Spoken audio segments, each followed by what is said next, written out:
No? Yes, I reckon we should all get on together and talk nicely together. Same thing with school. I reckon everyone should be together, not talk behind people's other backs, because it's rude and it's not fair for the others. It's not polite. Okay, right. It's true. Yeah. Anybody else? And it's not polite. People talk behind our backs when we're not saying anything about other people. Mr. Chairman? Thank you. I think it's the same thing too myself. What do you reckon? It's up to you what you reckon you should do. It's up to me, it's up to you. What you want to do. Stop their pay. Stop their pay. Stop their money. Everybody agree on that? All right, okay then. Let's go on strike. I would like to say that we're not doing enough for all of us to eat more better food than we are eating now. I mean, we are grown, we're not little babies anymore, and I don't think we should be eating sort of like twisties and I should have more healthier food in the kiosk. Bye-bye. Anybody else? I reckon we should have fruit in here too. Fruit is healthy fruit. Fruit is good for you.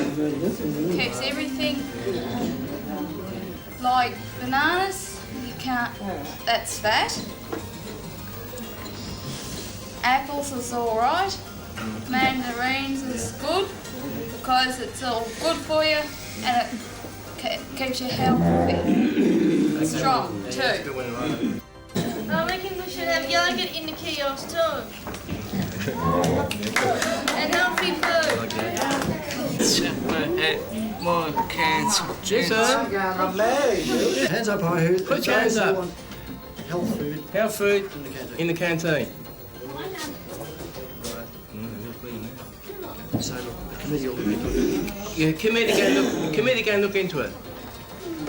See, I'm the chairman. I went to committee meeting on Tuesday night, and I spoke my mind to John Gorman about this. John Gorman said he's going to help all Karingal people out. He told me on Tuesday night, and I spoke up again about you to help all you Karingal people out. I want to be with you, all your people, on my behalf, on my help out for talking, and most I can I want to help you out. And on your behalf, everybody, I want everybody to be with me and be on my side too. And anybody else got anything to say, speak up who want to be on my side now. Stick up. I just stick up for you, from your rights for you people, for everybody. I'm doing my best. I can't do no more for you than what I can. Okay? All right? Everybody?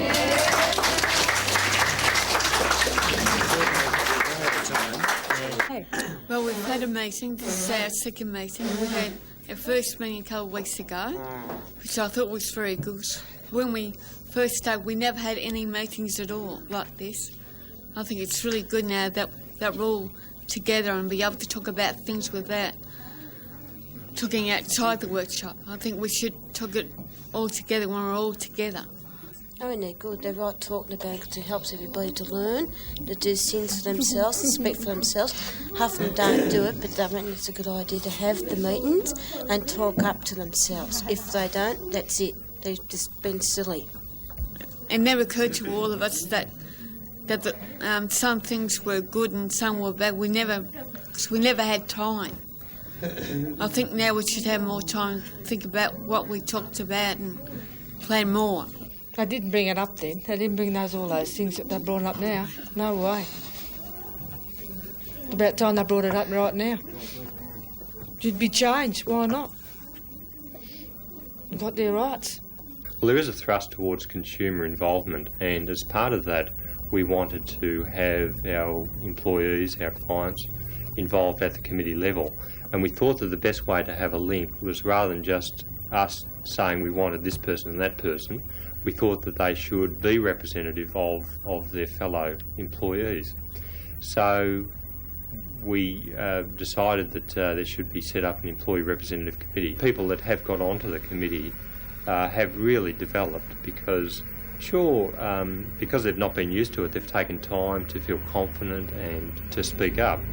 But they over time have found their voices, and they have really gained a lot of self-esteem. I think we need, instead of eating twisties and rubbish like that, I think we should have better health foods in our kiosk. Yes, I'm in favour of that too. What do the others think of it? It's very bad for your health. You should grow out of it a lot and come to the sense of it. Very important. That's all I want to say.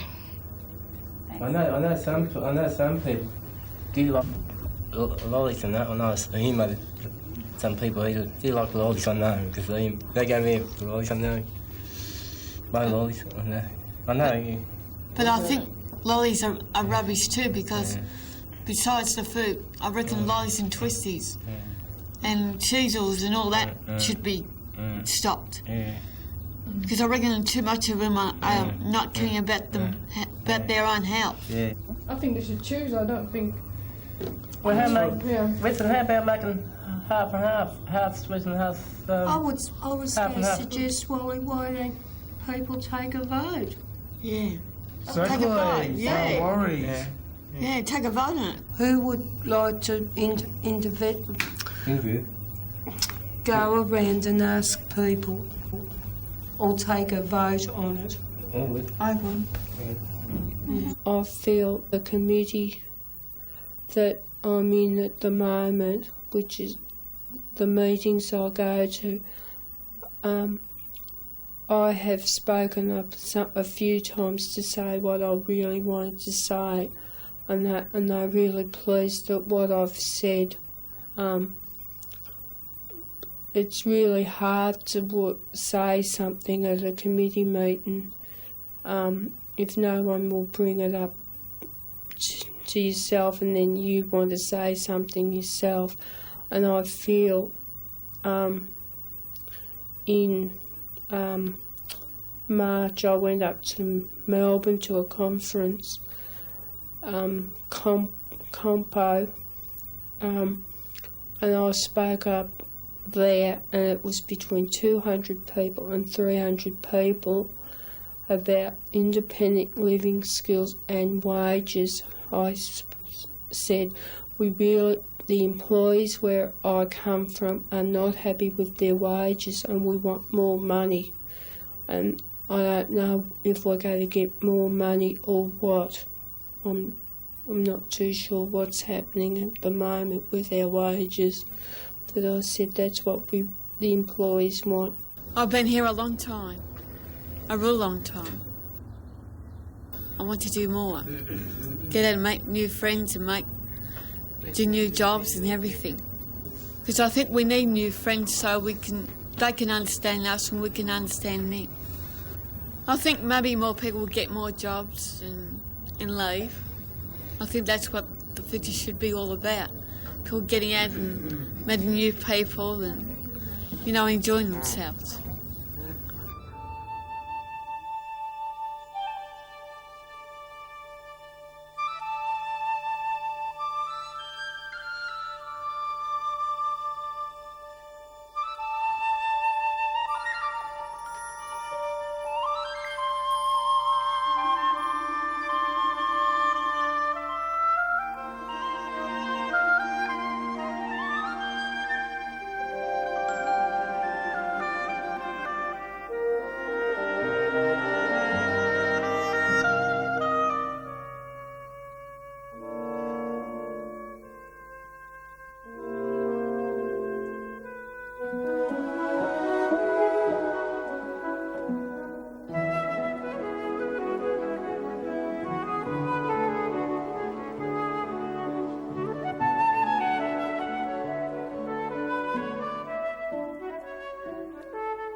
If you look at it historically, people years ago weren't considered to have any place in employment, and in fact the lack of value that was put on intellectually disabled people is reflected in the fact that we have a very large number of people still in congregate care institutions, such as in Victoria, Sunbury and Ararat and Kew cottages and places of that nature. So those institutions are really rather primitive. In fact, Sunbury, the people there live in buildings that were actually built in the middle of the last century, and therefore, by their nature, very difficult to heat and in very poor condition. And they also are people that have very poor quality of life and have a great amount of restriction, very little freedoms. So if you look at it historically, you can see that we're coming from a situation where society basically hasn't put much of a value on these people, but that was good enough for them. And sadly to say, for many people in Victoria with intellectual disability, that's still almost seen as being good enough, and that's something that's being addressed. But over the years, some years ago, probably 15 or 20 years ago, probably a little bit more than that, there was a development of what was called sheltered employment, and that's been the commonplace up to today for people with disability. Now we're moving towards people being part of the community rather than being segregated, being part of the everyday community and having the value of being out there and doing a job with everyone else. A work crew is a small team of people who go out with a supervisor or an instructor who do outside work. It could be garden maintenance, it could be landscaping, it could be cleaning, so that it's a change in the focus. Instead of being in a sheltered workshop and working at a bench doing assembly work continuously, they're getting out into the community, into smaller groups, so that it's a step along the way, that they're not as segregated in such a large group. The work enclave is a bit similar in that it means that they're out within an industry, in a more or less a factory situation, where they work, possibly doing a similar job to what they might have done in the sheltered workshop, but instead of the external business contracting to have it done at the sheltered workshop, they do it at the factory of the business, so that they have the opportunity to therefore be in a smaller group, once again with an instructor or a supervisor, to be part of that industry, to say they work at Alcoa or Ford's or wherever it is, to be in the canteen and have the morning break. So it's, once again, it's a step in the right direction and something we're moving towards. The long-term supported employment is the idea of a person who may not be able to hold down an award-paid job without any support, but may need to have someone dropping in regularly, whether that be an hour or two a day or an hour or two a week. But someone who is in contact to help them with the job and to make sure it all works. So that's long-term supported employment out in the community. And of course then there's placing people into a job that do have the ability to learn the job and specialise in that job, and then maybe not need any more support. I suppose that's the range of alternative programs that we are moving to and changing to. Yes, I'm James Turgood, and I work with this cook now, cutting lawns and gardening like a mobile work team. Cutting grass, cutting lawns. Yeah. And if it gets too wet, we go inside, inside. It's getting a bit boring sometimes in the mower. I try and get the family to have a go on the mower, they won't. And poor me got to do all the time on the mower. It's getting a bit boring for me.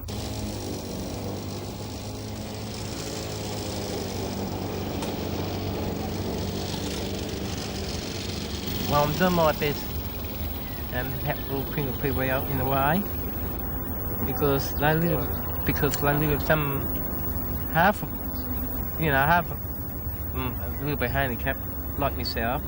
Most of them are handicapped people.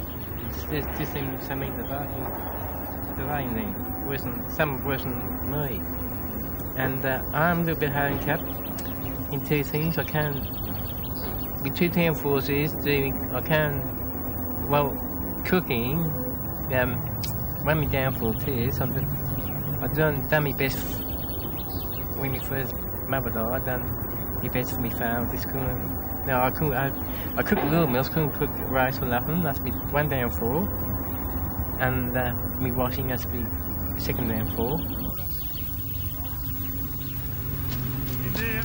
At present, we're doing my particular group are doing a garden maintenance project.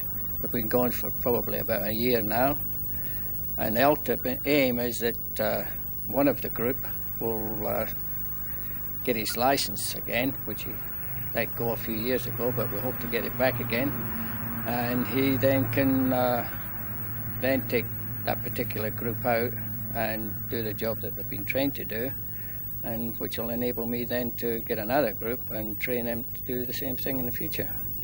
Nobody wants to stay just working in a workshop, and the aim at present is to get everybody, I shouldn't say everybody that we can out into the workforce. Yeah, show them to tee up the rice and tee up the leaves, tee up the trees, show the trees down and show him, and time in and wash up and put the tears up and done the floor. You're pretty busy. Yeah, I'm busy.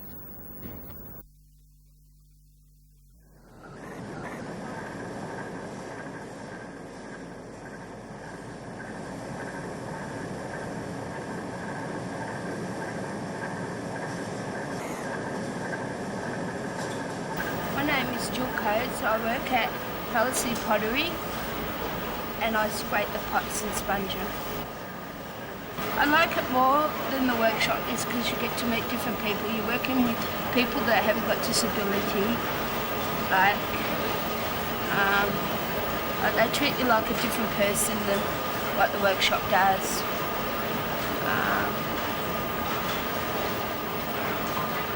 I like working here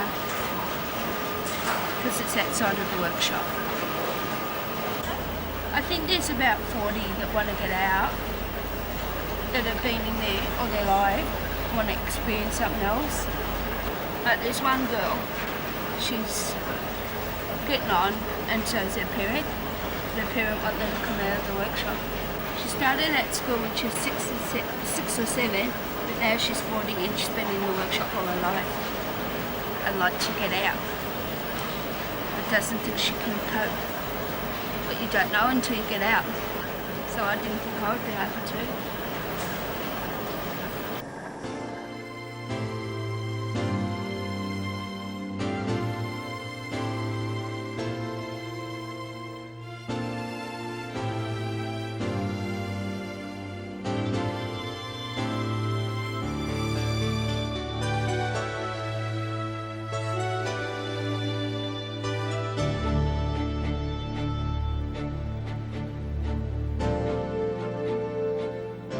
A lot happier mixing with people around my own age and that, sort of, and not with kids that you've got to sort of do everything for and that.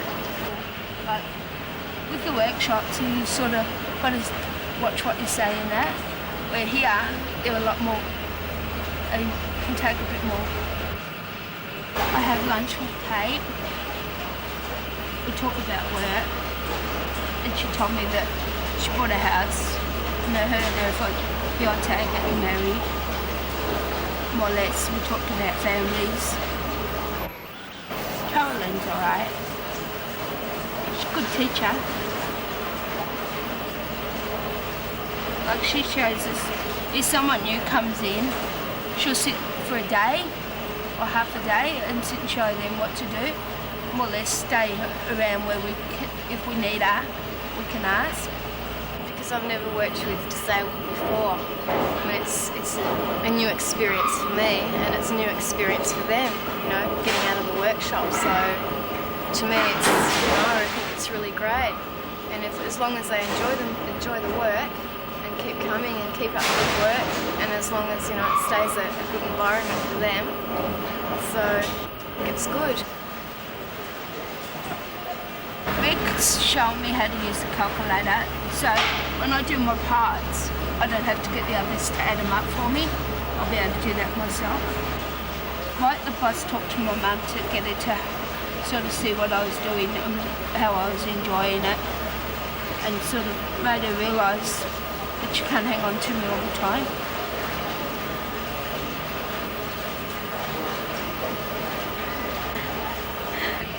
Everybody reckons I've come out on the show a lot.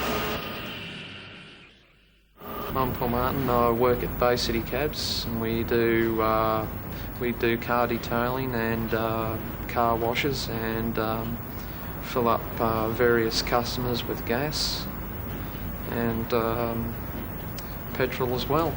Paul carries out the duties of a normal, I suppose, service station attendant, plus he does car detailing, and he does no less work than anybody else does out in the yard. A little bit of everything. When I got the job, it was fantastic. It's the greatest thing I could ever get. I hope for other people like me that they do get out into the workforce, because it'd be fantastic for them. Paul is totally reliable. He's never late for work, and he never looks to go home at night. He never stops a job halfway through it to have a meal break. He is a very well-adjusted young worker as far as I'm concerned. As a matter of fact, we're having discussions right now with people to probably take another youth on, probably in about 6 weeks' time.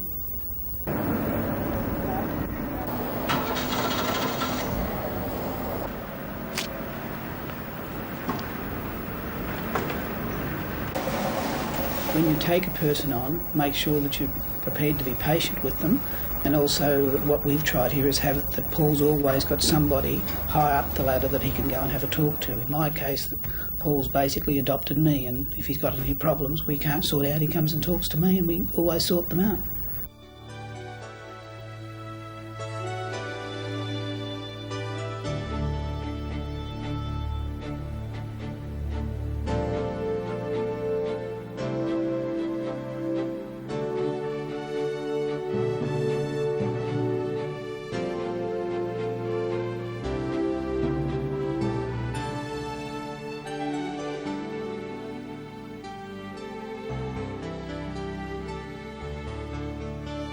My name is Tim Cowan.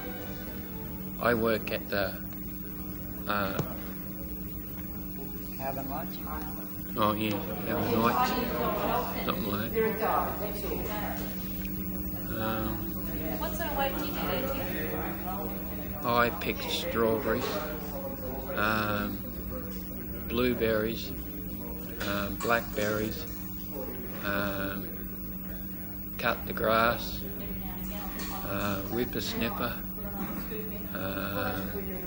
spraying,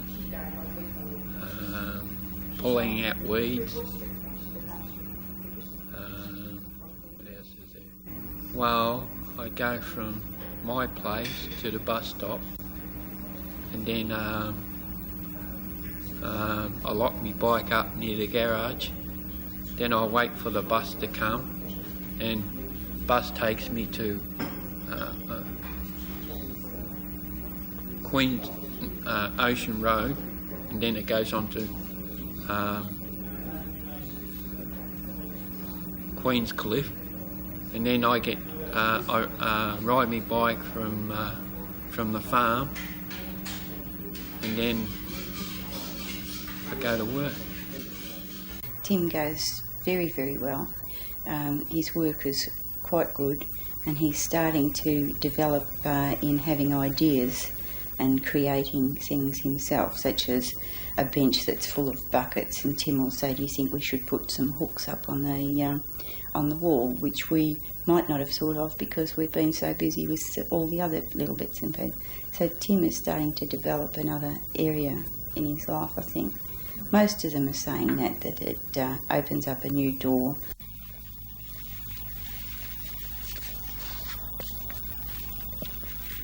Oh, well, it's the environment, it's the outdoor life, and plenty of fresh air. Oh, well, they're all very good crew to work with, very friendly and, quite good. I'm Jan Dyer, and I work out at Ron and Rick's parents' place at Wellington doing the strawberries. And I like it. It's good fun. And I pick strawberries and I've panelled them and I weigh them. And I pick sometimes between 3 and 2.5 kilos. I like being outside, because that's how I've been brought up, to work outside. And I like it outside. And inside it was the same job all the time. You get bored all the time. And it just, I didn't like it at all. But now, being outside, it's just terrific, you know. It's good fun. And it's good when the weather's all right too. And sometimes I'll help with the sheep too. And that doesn't worry me. But what we've found is the average worker does a particular job, and and we work out the time span that takes, and then we put the Karingal people in and pay them on the same rates. So if it takes 5 of the Karingal people to do the job that it takes 1, they get the same wages as anyone. It's the end results. I'm the job placement and support person, and that means that the support to the employer and the client comes through me, and that's done in a regular visit. Any problem that arises, the employer will contact me, and I'll be on site immediately. Any problems that the client has, I'll follow those through, and a lot of the times that can be of a personal nature. It might be something that happened at home, on the way to work, all these sorts of problems. That's basically my field. I'll look after that. And the product to the employer, his productivity in the business is not threatened, because if anything, he's gaining because he's got myself and the client of Karingal to do his work. So if you were the manager, you'd be on a good thing, and that's the way we try to promote our work experience. Looking at it from an outside perspective, I see a number of problems, and it's not educating the intellectually disabled or mildly handicapped people in any way to integrate. It's educating the so-called normal people of acceptance of integration, not least of all the employers. Employers and the education system, full stop, has got a lot to answer for in what it's not done, or what they've not done, to make people more tolerant and accepting disabled people. The main reason for employers being hesitant about bringing people with disabilities in is that they're not aware of the capabilities that these people have. They have got fears that they don't need to have, and it's just basically fear of the unknown. And by bringing people in for work experience, they become aware that a lot of the times these people that do come in with disabilities are in some cases more productive than the so-called normal people. And the other thing that you sort of got to highlight is that someone with a disability in the workforce is easily identifiable, and that means that to bring him into a workforce and to succeed, he's got to be 110%. Whereas in a normal workforce, you've got not everyone that works for a particular firm is going to be 100%. Of course, there's people who look like they're 100%, but they can get away with it because they've got communication skills, they know the ropes. Whereas someone with a disability has to be, on an average, 110% before he's accepted. Well, there is some resistance to integrating disabled people into their regular community, just in certain pockets of the community. And I think partly this has been brought about through the segregation, just generally through the lack of awareness of the community towards their disabled people. We're trying to break down those barriers at the community centre by inviting community groups in, as well as supporting disabled people out into community options. We're finding that all the people from the community that do come into the centre really enjoy it and really enjoy their time mixing with the disabled people, and vice versa for our disabled people. So I honestly feel that the only barriers exist are the barriers that we have created ourselves in the past, and what we need to do is to quietly go about breaking down those barriers and getting a real rapport happening, and people discover that there isn't them and us, that we're all us with varying degrees of abilities and disabilities. There is no disabled people and non-disabled. It's just one large group of people with varying abilities. It's a wonderful experience, and I've seen this firsthand, where the basic chore that was once thought impossible for individuals with certain disabilities are now not only doing that chore, but far beyond what was ever thought possible. One of the problems we've got, of course, and which is not been always the best thing laid at the feet of the trade union movement, is that we've never been able to accept a lesser rate of pay for doing a lesser amount of work. They've always wanted to stick by X amount of dollars per day, and I don't know what the answer is to that either, and I'm not about to turn around and be a front runner and say, well, we should go down that path, but I think there's room to talk about it at least.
We're very pleased about it. Yeah. Because he's working and he's doing the same as what I do and what most people do. We were concerned when he started on the buses, travelling on public transport, but he seems to be managing all right. We were reluctant when the other children left home to go out into the big wide world, when they told us that they were going overseas. We were reluctant for them to do that. And Leo's got to face up to these facts sometimes, and God knows I've made many mistakes. He's going to make them too. There's always some helping hand somewhere that'll guide you and help you. And if he can develop independence now, it's a marvellous thing for him. Turn the clock back 40 years, 30 years, what would have happened? Been confined at home. And wouldn't be taken out. We take him out. He's just come back from Portsea over the weekend and meeting the public, and they're doing two things there. He's getting used to dealing with the public, and the public are getting used to the fact that they're pretty well normal children. Well, I've had said to me, it must be a terrible thing to have someone like that living in your home. Now, that naturally hurt me very deeply. I've heard some of the comments that have been made to Leo, which went over his head, but they were very hurtful. But after all, there's been a few things said to me over the years that, particularly with regard to my Irish ancestry. No, the part and parcel of life. If you don't have a few knockbacks, you learn by your mistakes. And I'm sure that Leo will learn by his mistakes.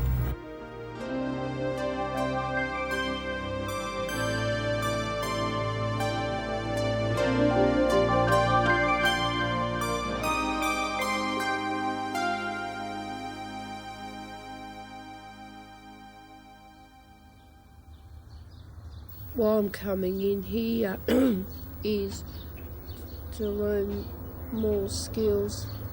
That's what I'm doing the training flat, is because I'm thinking ahead, where am I going to be if anything happened to my parents? And I think it's really good because I'm learning more skills in here and out at work too.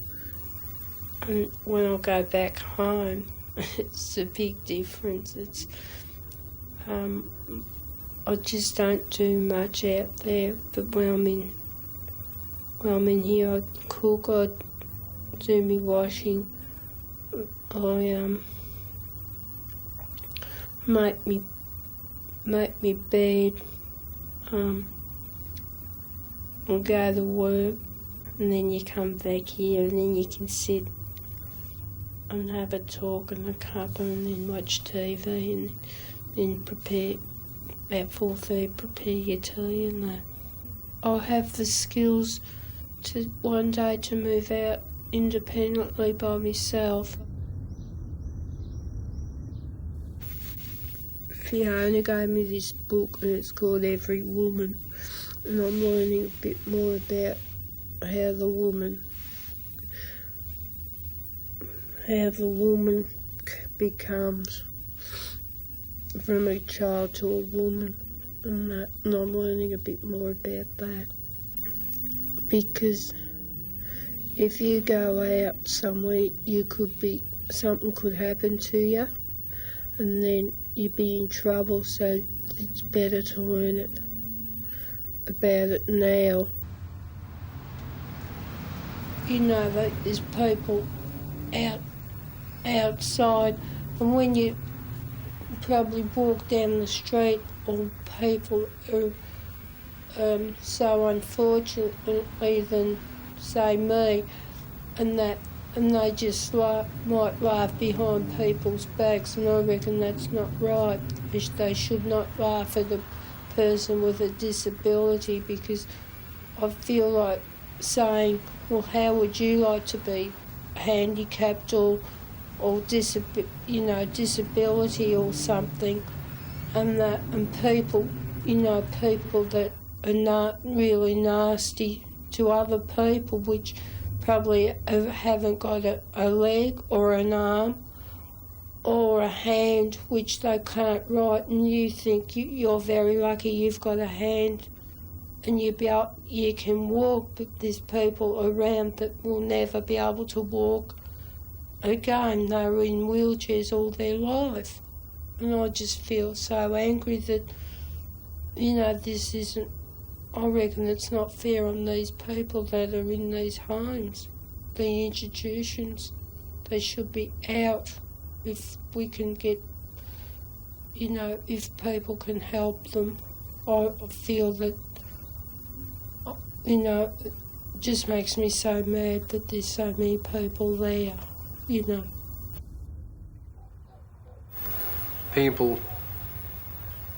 People didn't know how to deal with disabled people when they saw them, which I think I said before is partly because of fear, And I think that's changing a bit. I think more people realising that disabled people are human like other beings, and they have their own rights which they can assert. The more disabled people go out into the workforce, the better, because it enhances their opportunities, and their opportunities will be sky high. As in the past, the opportunities have been very few for disabled people, and still are.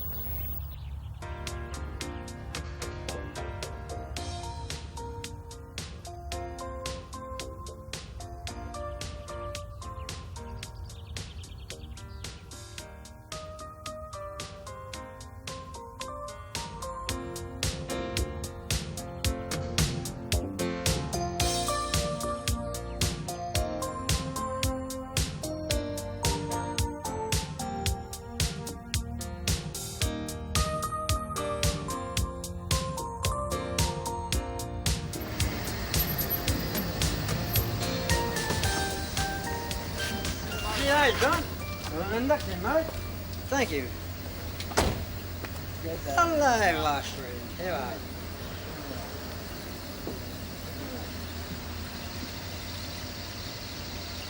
And now we're crossing to Studio 2 for our new magazine program with Michael Ward and Malcolm Lee. Good morning. My name is Michael. And I'm Malcolm. Together we will be presenting our first program on 3YYR. We hope it'll make you people out there aware of what we are doing in the community. Today, you will be listening to some of the songs from our Big Bag Show. First off, we'll bring to you our song, Horror for Disco. Saturday night, car, train, at the hall, church hall, school hall, pub, nightclub, girlfriend, boyfriend, dancing, everybody rock tonight, a boogie, a woogie, a dancing, I do the twist, and a bit of flicking the finger.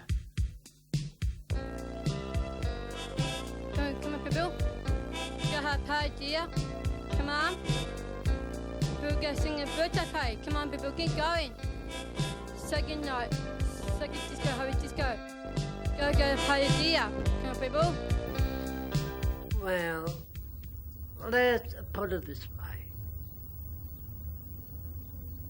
No more chicken trays.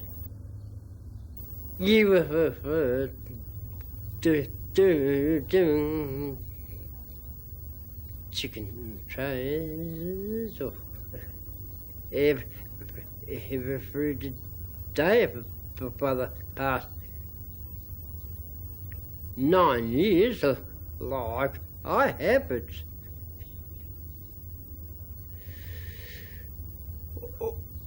Or narcissists and bolts.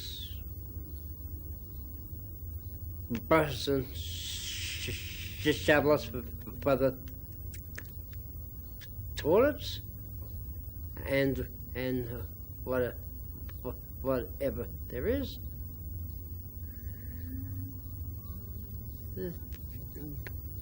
But I'm glad I'm not out there anymore.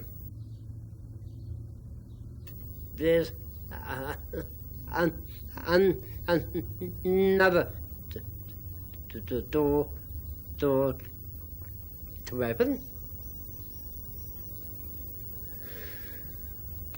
I hope it is the right door, but on the other side, I hope it's success. Well, hurry up and get out of those institutions. They're not worth working in. Go out into the whole world. Little Mars. That's all. That's all I'm asking you out out there to do. No matter where you are, in Sydney or Melbourne, even Adelaide, get out of those institutions and go into the world and stake your fortunes like I am. And you will be lucky to get a job like I'll have one day